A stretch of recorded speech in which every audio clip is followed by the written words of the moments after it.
কৃষ্ণ রহস্য করে শ্রী মায়ের সম্পর্কে বলতেন, ছাই চাপা বেড়াল।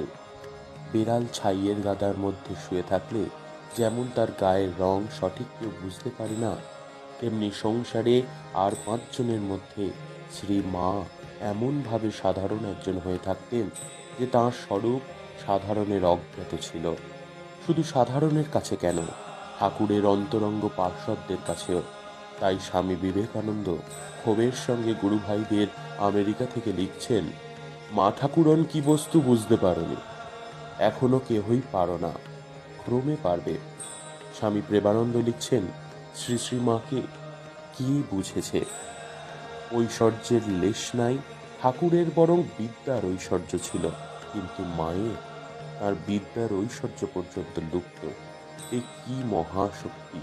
শ্রী মায়ের সুদীর্ঘ কালের দাড়ি এবং ভারী